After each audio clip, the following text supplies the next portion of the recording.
கண்டிப்பாக வெவ்வேறு இடங்களில் மனித உரிமை பணிக்கு ஆதரவாக இருக்கக்கூடிய பிரஜைகளாக மாறுவார் என்ற நம்பிக்கை கண்டிப்பாக இருக்கு.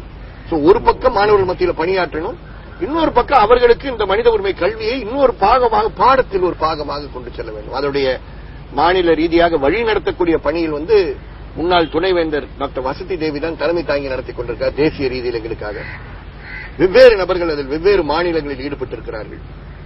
இது போக போக அரசே எடுத்துக்கொண்டு செல்லுகின்ற ஒரு பணியாக இருக்க வேண்டும் என்பது எங்களுடைய ஆவா. நடக்குமா என்று தெரியாது.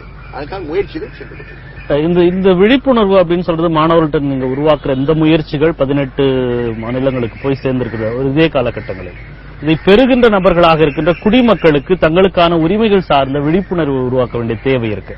அந்த மாதிரியான பணிகள் என்னென்ன பண்ணிட்டு இருக்கீங்க? அந்த பணிதான் மனித உரிமைக்கான குடிமக்கள் இயக்கத்தினுடைய பணி. காரணம், இன்று மனித உரிமை அரங்கு என்று பேசும்போது ஒரு சாதாரண மனிதனுக்கு கிடைக்கக்கூடிய ஒரு புரிதல் என்னவென்றால் இது ஏதோ காவல்துறை சம்பந்தப்பட்ட ஒரு விஷயம் என்று. மனித உரிமை என்பது வெறும் காவல்துறை சம்பந்தப்பட்ட ஒரு விஷயம் கிடையாது. காவல் மரணங்கள் சார்ந்த விஷயம் மட்டும் கிடையாது. மோதல் சாவுகள் சம்பந்தப்பட்ட ஒரு விஷயம் மட்டும் கிடையாது. அது நம்முடைய அன்றாட உணவு சார்ந்த பிரச்சனை, நம்முடைய அன்றாட கல்வி சார்ந்த பிரச்சனை, நம்முடைய அன்றாட சுகாதாரம் சார்ந்த பிரச்சனை, நம்முடைய அந்தரங்க உரிமைகள் சார்ந்த பிரச்சனை, நீருக்கான உரிமை சார்ந்த பிரச்சனை. ஆகவே ரைட் டு லைஃப், சமத்துவத்திற்கான உரிமை ரைட் டு ஈக்குவாலிட்டி, சுதந்திரத்திற்கான உரிமை ரைட் டு ஃப்ரீடம், தனிநபர் மாண்பு, இவை அனைத்தும் இணங்கிதான் மனித உரிமைகள் என்று கூறுகிறோம். ஆகவே மனித உரிமை பணி என்பது இன்று இவ்வளவு தரங்களில் கொண்டு செல்ல வேண்டிய ஒரு நிர்பந்தம் நமக்கு இருக்கு. நான் இப்பொழுது தேசிய குழந்தைகள் ஆணையத்தினுடைய கல்விக்கான உரிமை சட்டத்தின் கீழ் தமிழ்நாட்டுடைய சிறப்பு பிரதிநிதியாக தேர்வு செய்யப்பட்டிருக்கிறேன். மிக கடினமான பணி. காரணம், எல்லா பெற்றோர்களுக்கும் இந்த ஏப்ரல் மாசம், மே மாசம், ஜூன் மாசத்தில் கல்வி நடத்துகின்ற தனியார் நிறுவனங்களுடன் தொடர் போராட்டம் நடந்து கொண்டிருக்கக்கூடிய நேரம்.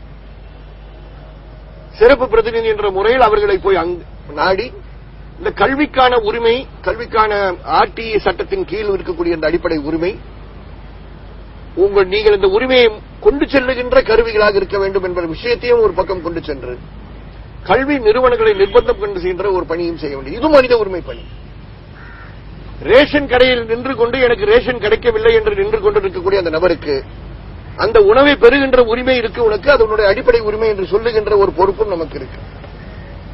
பிரைமரி ஹெல்த் சென்டர்ல நின்றுகிட்டு எனக்கு எந்த ஒரு முறையான வசதிகள் கிடைக்கவில்லை என்று போராடுகின்ற ஒரு விவசாயியிடம் சென்று நீ கேட்கின்ற அந்த சுகாதாரத்திற்கான உரிமையும் உன்னுடைய வாழ்வாதார உரிமையுடைய பங்கு என்று சொல்ல வேண்டிய பொறுப்பும் நமக்கு இருக்கு. ஆகவே மனித உரிமை என்ற அந்த பெரிய விஷயத்தை அன்றாடம் கஷ்டப்படுகின்ற ஏழை மக்களுக்கு கொண்டு செல்லுகின்ற பணிதான் எங்களுடைய பணி.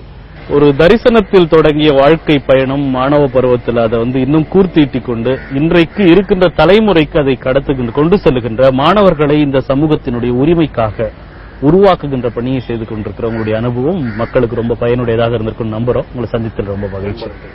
வாய்ப்புக்கு நன்றி.